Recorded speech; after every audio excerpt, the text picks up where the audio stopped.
κομματάκι. Να πούμε ένα δικό μου κομματάκι.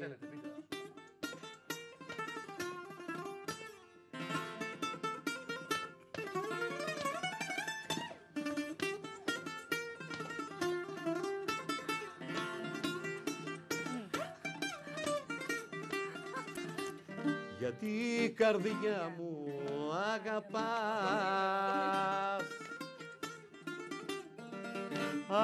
αφού το ξέρεις θα πονάς.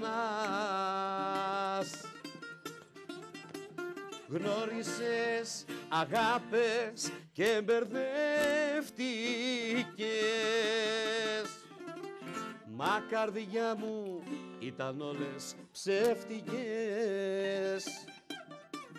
Και από να σε λέει λάτι σαν καρδιά μου οι τόσες οι αγάπες, και έγινες χαμένη πολιτεία που δεν έχει πια διαβατές.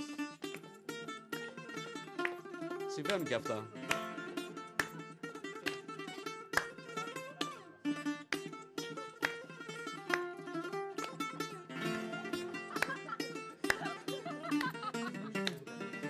Σου το είχα ξαναπεί καρδιά, μην παίζεις πια με τη φωτιά. Όλες οι αγάπες σε προδώσανε και φαρμάκι για να πιεις σου δώσανε. Έλα η ομάδα.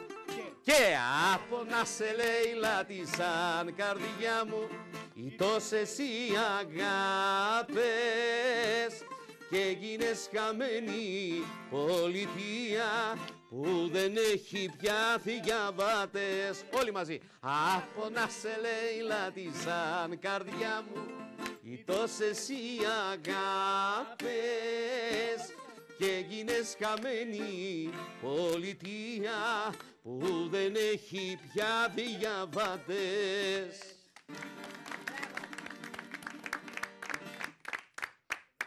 Νομίζω, διορθώστε με αν κάνω λάθος, δεν έχουμε άλλο χρόνο, έτσι. Ωραία. Θέλω να ευχαριστήσω πάρα πολύ όλο τον κόσμο που ήταν εδώ σήμερα και κυρίως τον κύριο Γιώργο Γεωργόπουλο που στο τέλος κατάφερε να ενώσει όλους εμάς τους νέους σε τραγούδια τα οποία δεν είναι νεανικά. Αλλά αντέχουν στο χρόνο. Έτσι. Και το οποίο δείχνει ότι και η νεολαία, όπως και με το νησί που λέγαμε για το σύριαλ. Ακριβώς. Έτσι, ότι ο κόσμος θέλει να δει κάτι ποιοτικό. Έτσι. Ο κόσμος θέλει και να ακούσει κάτι ποιοτικό. Αλλά άμα δεν του το δίνεις. Αυτά θα ακούσουν όμως και στην παλιά Μαρκίζα. Και στην παλιά Μαρκίζα. Και έχω να σου μεταφέρω και κάτι. Μου είπε η σύζυγος να σου δώσω πολλά φιλιά. Της είσαι πάρα πολύ συμπαθής. Φιλιά στην κυρία Ελένη. Κυρία Ελένη μου, καλημέρα, να είστε καλά. Σας ευχαριστούμε πολύ για τα καλά σας λόγια. Να χαίρεστε τον σύζυγο, ο οποίος είναι εκπληκτικός και πραγματικά μας δημιούργησε κέφι σήμερα, έτσι. Αυθόρμητα κέφι στο στούντιο. Και ξέρετε κάτι, στην αρχή, όταν βλέπεις έναν άνθρωπο εκπρόσωπο του παλιού καλλιτεχνικού σκέλους, να το πούμε έτσι, της ζωής μας, της καλλιτεχνικής μας ζωής, λες, τι θα κάνουμε τώρα, θα κάνουμε κέφι. Σας είδαμε με κάποιο δισταγμό στην αρχή. Ξέρετε. Ναι, και μας κάνατε καλύτερο κέφι από όλους τους νέους. Την αλήθεια θα λέμε. Καλύτερο κέφι από όλους τους νέους. Αυτό σημαίνει ότι πρέπει να έχουμε ανοιχτά μυαλά. Σαφώς. Και στην τέχνη. Ανοιχτά μυαλά. Σαφώς. Να είστε καλά.